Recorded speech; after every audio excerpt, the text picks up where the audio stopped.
Magandang araw po sa ating mga minamahal na kababayan, Luzon, Visayas at Mindanao. Sa ating mga kapatid na Muslim, Assalamu alaikum warahmatullahi wabarakatuh. Welcome to my vlog. Narito na naman po tayong muli para sumagot sa ating mga katanungan, pero bago yan. Sa mga hindi pa nagsusubscribe, pwede po bang pakiclick muna ang ating subscribe button na makikita po natin sa ibaba? Okay?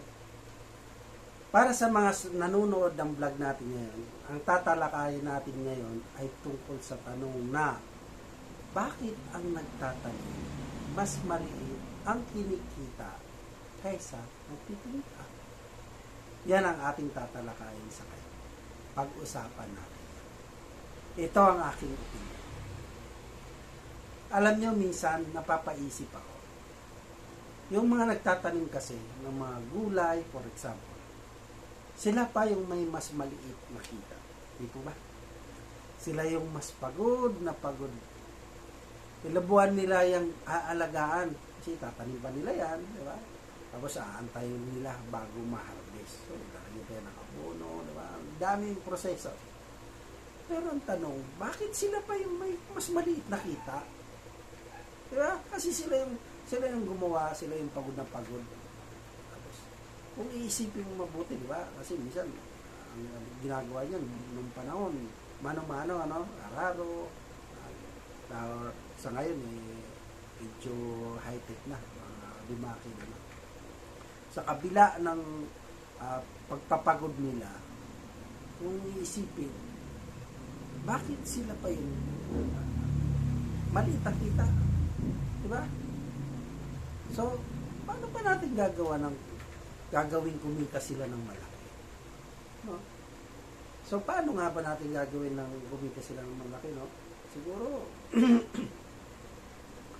ang nakikita natin ano dyan is yung sa makita ng ano kung paano nila, kasi, di ba, ano nila yan, kukwenta-kwenta nila yan, iko-compute nila yan kung magkano kanilang ginastos, di ba? Kasi kaso lang minsan talaga sa panahon na rin, di ba? Bagsak presyo nangyayari. Diba? Tapos lalong imbis na kumita, parang nalulugi. Pero siguro, suggestion,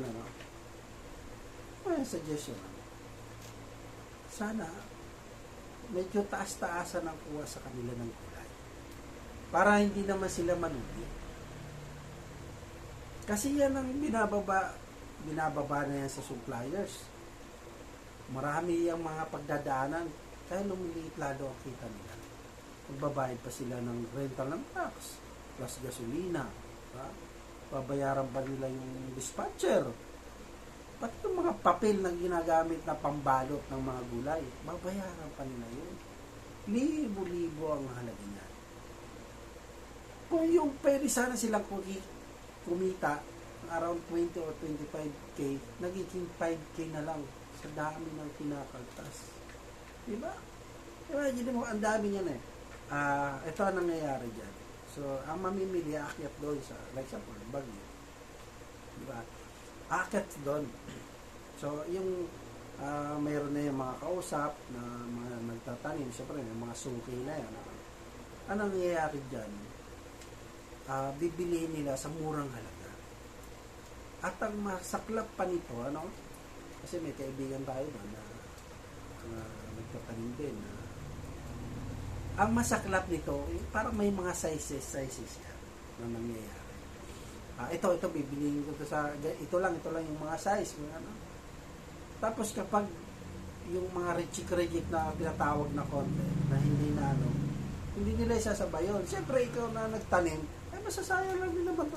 Sige, sa'yo na lang to. Or, minsan, pati yung mga small size na hindi na talaga parang na sa kanila, parang parang na sa kanila, yung reject na talaga na anong nangyayari? Alam nyo, tinatapon yan. Truck. Nangihinayang. Sabi ko, alam mo, malapit lang yan sa amin. Abay, ang daming may hirap na tulad namin na mapapakinabangan talaga yan. So, maaaring ibenta pa nga yan sa murang halaga pero itatapon, as in tinatapon talaga. So, hindi lang mga gulay. Lahat ng mga halos tanim doon na, minsan kasi may panahon na yung klema natin, wala na, sira na yan. So, sayang na. Ang dami talaga na itatapon na. Nakikita ko na pwede namang pakilata. Diba? Ngayon, hindi ba pwedeng mag-direct na lang yung mga nagtatanim sa supplier? Diba? Yun lang din naman kasi ang ginagawa talaga. Nagda-direct sila doon, yung mga supplier, diba? Kaso lang, ang problema sa ibang supplier, binabarat nila. Kasi, diba?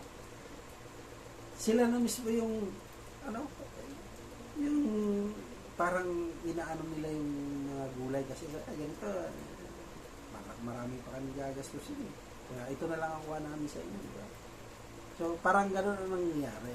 Kasi tingnan nyo. Kung mapapasin mo yung mga nagtatanim ng gulay, diba? Mababa. No? Mababa yung bilhin nila. Napaka-asin, napakababa. Halos, barya na lang. Pagdating sa second level niyan, pababa na yan. So, konting taas na yan. Mga 20-25 pesos na ang bawat kilo. Pagbaba niyan dito sa pangatlong lapagan, ayan na, 40-60. Diba? Ganyan. Pag dito na yan, naibaba na yan dito, ang magiging bentahan niya 80 hanggang 120. Pero, kinuha yan doon sana napakababa. Diba? Halos 5 piso nga lang siguro. Napakababa. Ngayon, mas maganda sa supplier. Yung sila na mismo yung sila mismo yung kukuha doon, yung magbabagsak ng gulay sa supplier. Wala nang dispatcher, no?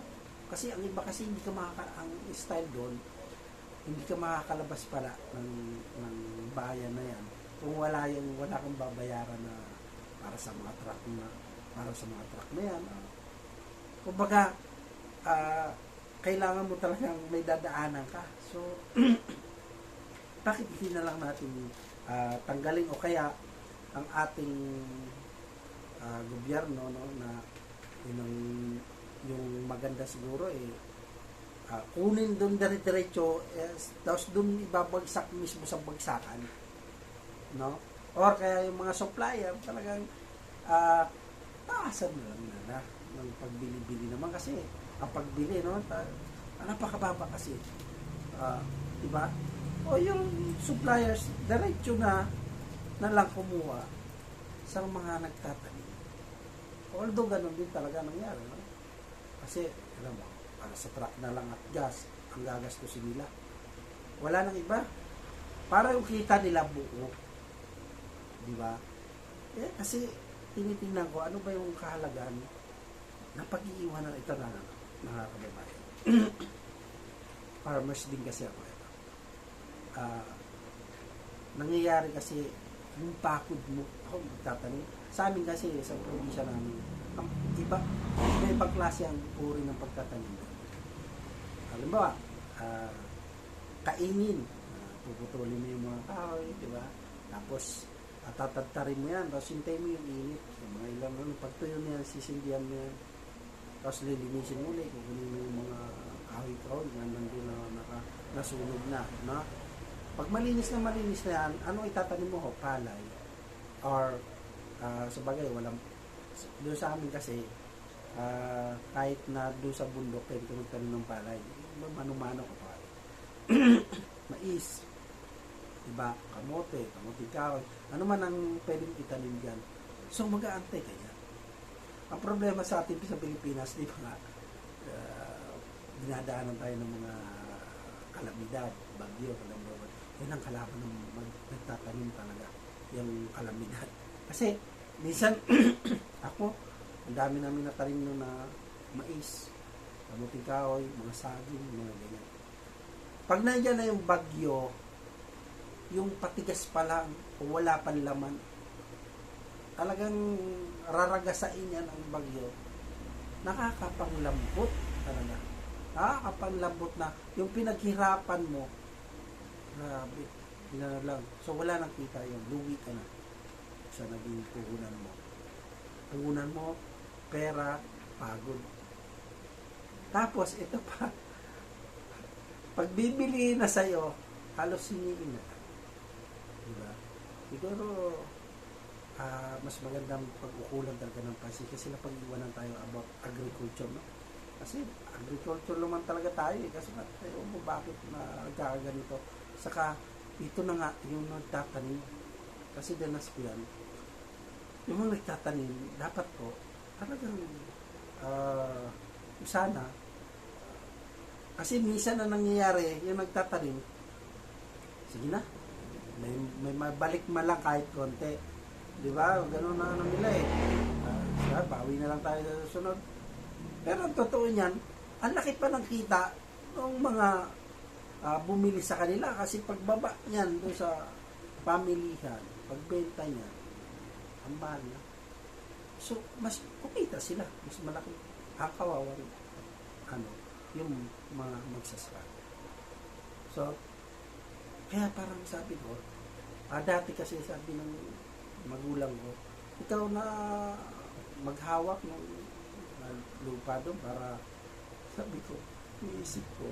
Ang sabi kasi ng nanay ko, kapag ang isang bundok, tinubuan na ng pugod, nagiging inutil na ang lupa. Iniisip ko, marami ng pugod, halos kalbo na ang kabundukan natin. Ibig sabihin, yung taba ng lupa, wala na. Unti-unti na nawawala. At halos hindi natubuan niya, kundi kubo na lang yung tumutubo. Diba? Iniisip ko, pahina na ng pahina ito kasi wala na nga ano. Yun na nga. Alam mo, tanim ka ng kapinyahan. Tayo mga kapinyahan kami. Mabigat na, ikaw nang kumuha doon sa pinagtaniman mo, dadalhin mo halimbawa doon sa baryo, bayan, pagdaan sa daan pa lang, tatawaran na yan, babaratin na yan, halos hingiin na lang. Sinisip, grabing pagod ko dito, tapos ito lang pala yung halaga na makukuha ko. Di ba?